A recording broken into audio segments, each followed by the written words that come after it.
today's video guys, sasagutin ko yung ibang mga comment doon sa ating YouTube channel. And so maikling video lang ito. Sabi niya, "Hi ma'am, yung tatak po ba na 750 ay Italy Gold po ba?" Ayan. So ang 750, ang ibig sabihin 75% nun ay gold or 18K po yon. Ang tanong niya dito, Italy ba? Ayan. So, merong Italy na 750, merong Saudi, merong Japan. So, kung may tatakyan na Italy Gold, Italy Gold. Pero, basta yung 750, hindi po yon tumutukoy doon sa lugar kung saan siya ginawa. Kundi tumutukoy yon sa purity ng gold kung ilang karat po yung gold ninyo. So, ayan. Yun lang. So, okay, next na tanong pa dito. Ma'am, pwede bang ibenta ang mga 18K gold sa mga Palawan pawn shop at mga ibang pawn shop kahit lightweight lang dahil yun lang po ang kaya ko ngayon, sabi niya. So sabi niya, pwede bang ibenta yung mga 18K? Basta gold po yan, tatanggapin po yan ng pawn shop. Pero take note, yung mga pawn shop guys, hindi po sila bumibili ha. Pwede lang po kayong magsangla doon. So ang ibig sabihin, yung sangla lang. Kumbaga parang maglo-loan kayo ng pera doon kapalit ng alahas ninyo. So kung magbebenta talaga kayo, mas mabuting sa tao din ninyo ibebenta para makuha nyo yung talagang value doon sa alahas. Kasi pag sa pawn shop, syempre, ipipresyo lang nila doon kung magkano yung kaya nilang abutin dyan. And then, kahit lightweight lang iyon, dahil yun lang daw yung kaya niya. Yes, kahit po lightweight lang po yun, ayan, tatanggapin po nila as long as tunay po yung ginto, ha. So, walang kaso yun kung lightweight or hindi. Maliban na lang siguro kung yung mga sobrang lightweight na talaga, mga 0.2, mga ganun lang. So, wala nang masyadong value yun sa sanglaan. Next, eto pa. Binebenta nyo po ba siya with receipt or basta pawnable siya kahit without receipt, okay na basta may certificate? Ito naman, tinutukoy niya yung mga VCA inspired na mga alahas. So, binebenta ko ba siya with receipt or basta pawnable? Ayan, minsan nagbibigay ako ng resibo, minsan din po hindi. Pero kapag humingi yung buyer ng resibo, syempre ibibigay mo 'yan. Okay lang naman na basta may certificate. Yung certificate actually hindi lang masyadong hinahanap yung certificate. Basta ang importante diyan, pawnable talaga at tunay na ginto yung alahas kasi ang mahalaga sa kanila ay nasasangla talaga siya. So, 'yun. Ito pa yung next guys, palagi tong tinatanong sa akin to. Sabi niya, ask ko lang po ma'am, same po ba ang kiluhan ng online seller ng jewelry at pawn shop? Ayan, medyo tricky tong tanong na to. Kasi marami kong nakikita doon sa online na parang may bawas daw yung timbang kapag nasa pawn shop niya.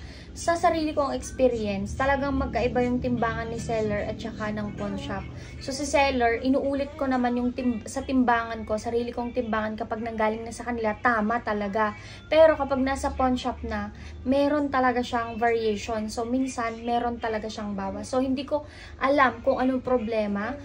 Hindi ko alam kung may daya nga ba talaga yung mga pawn shop. Pero ganun talaga ganun talaga dito sa Pilipinas. So, maswerte kayo kung yung timbang ng alahas mo na binili mo dun sa online seller or sa mga jewelry shop ay the same pa rin yung timbang kapag dinala mo na siya sa pawn shop. So, yun lang.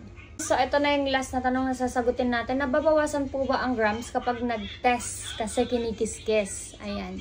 Nababawasan nga ba kapag kinikis-kis? O, ito na, sagutin natin. So, kinikis-kis lang po yan. Konting kis-kis lang siya.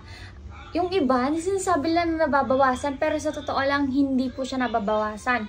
Maliban na lang siguro kung 1,000 times mo na yung pinakiskis. Diyos ko, pudpud na natural, baka mabawasan na. Pero, yung mga 2, 5, 10 beses lang nakiskis, konting-konti lang naman po nakiskis ang ginagawa nila. So, hindi siya nababawasan. Hindi siya nababawasan. Hi everyone! So, for today's video guys, sasagutin ko yung ibang mga comment doon sa ating YouTube channel. And so, maikling video lang ito. Sabi niya, "Hi ma'am, yung tatak po ba na 750 ay Italy Gold po ba?" Ayan. So, ang 750, ang ibig sabihin 75% nun ay gold or 18K po yon. Ang tanong niya dito, Italy ba? Ayan. So, merong Italy na 750, merong Saudi, merong Japan. So, kung may tatakyan na Italy Gold, Italy Gold. Pero, basta yung 750, hindi po yon tumutukoy doon sa lugar kung saan siya ginawa. Kundi tumutukoy yon sa purity ng gold kung ilang karat po yung gold ninyo. So, ayan. Yun lang. So, next comment, guys. Sabi niya, "Madam, hindi ba sila magagalit sakaling sabihin mo na pakipatay yung electric fan pag magtitimbang na. Tapos, tanong lang po, madam, kung may aircon naman po, nakakabawas po ba yun ng timbang? At huling tanong ko lang po, saan po mas okay bumili ng gold? Salamat. So, unang-una sa lahat, tignan nyo muna kung naka-open yung electric fan. Kasi alam nyo kung bakit nakaka-apekto yung electric fan. Kapag po kasi nahanginan yung timbangan, dun nagbabago-bago. Pero mostly naman ngayon sa mga nakikita ko dyan sa mga pawn shop is nakapatay yung electric fan nila.